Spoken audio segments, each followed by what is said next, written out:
léegi musique gu léegi yi léegi nii musique bi léegi nii mbalax maa nii léegi noo ko gisee yow noo ko jàngatee dama bëgg nga yaatal ko tuuti. waaw niveau la aussi niveau la. Je vois yow comme par exemple ñoom ni ñuy defee musique selon yow ànd nga ci wala àndoo ci. niveau là, c'est niveau là, c'est niveau là, mais bon, je trouve que c'est un niveau trop bas par rapport. Donc quand on dit que musique de course de vitesse, on a besoin d'apprendre aussi quoi. Donc ça s'apprend. parce que grand boo xoolee niveau mondial bi dafa mel ni Nigériens yi ñag yi ñoo leen gën a battre.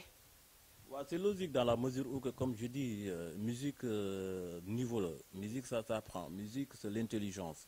Donc bon, ku ne mën na tëgg musique mais niveau là quand je dis niveau là donc war nañu gëstuwaat bu baax a baax par rapport donc lu fi Youssou Ndour def par rapport lu fi Thione Seck def par rapport lu fi Baaba Maal def on n'est pas encore même donc je pense que ñun ñoo gën a war a mën a tëju liggéey.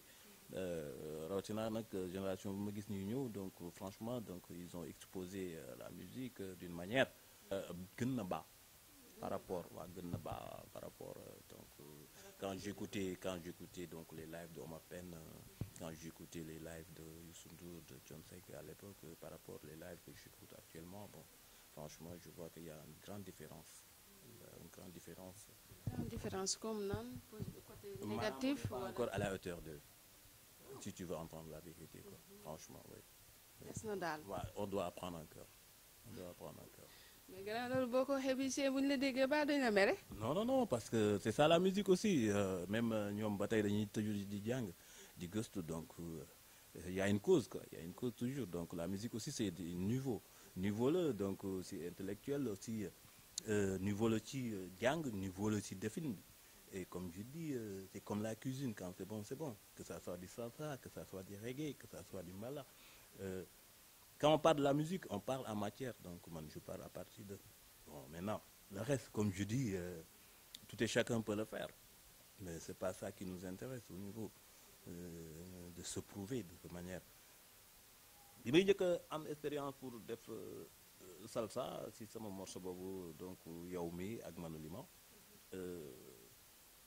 Inspiration mi ma arrivé en France bi ma njëkkee dem France def fa benn 15 jours retourné waat donc si la inspiré wu donc daal defar foofu maquette bi vite fait donc boo ñëwee boobu sama première expérience laa def Pikine de quoi après ma ñëw wax ko man mu ne ma ah bon tu as envie de chanter en salsa ma ne ko bien sûr et comme ça s'est démarré mu ne ma tu as fait une maquette ma ne ko oui il a écouté la maquette et ça passé bon comme je dis il faut creuser aussi la musique yemul que ci mbalax rek.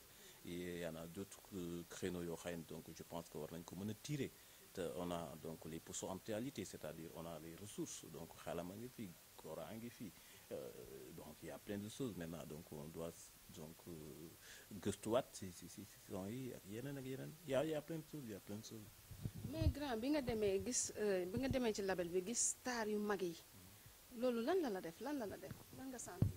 waaw bon à part jàng naa ci ñoom lu bari ndax je me souviens la première fois may croisé di am contact ak Mbouss Diouf nam si yàlla si en France c'était par hasard donc comme ça et yàlla def aussi ma am ak moom contact ñuy waxtaan ci lu bari donc culturellement c'est à partir de là qu'il m'a fait savoir qu'il est d'origine de Sénégal et Yannick Noah aussi donc pareil donc bu ma jël suma CD dédicacé ko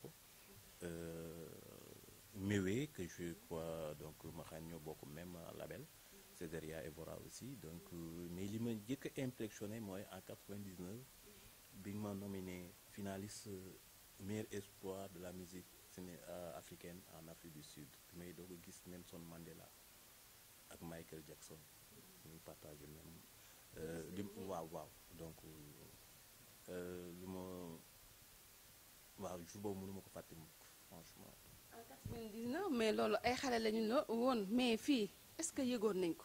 mais bien sûr c'est mondial à cette époque-là Michael Jackson ci la ñëwee en Afrique du Sud Nelson Mandela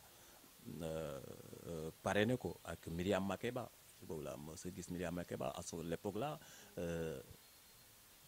Kumba Gawlo a repris Pata Pata de Miriam Makeba mu def Taba aussi Kumba Gawlo.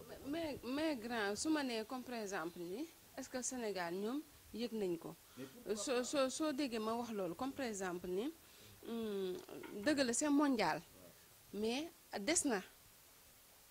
Mais peut-être si on a besoin de s'informer. Il est où dans il est où l'histoire? am na loo xam ne man fekkeewuma ko avant may judd te xam naa ko. C'est-à-dire, donc, c'est à nous de se creuser de ce côté-là, comme je dis, surtout vous qui travaillez dans la communication. Peut-être, yéen a ñu war a gën a xam musique sax.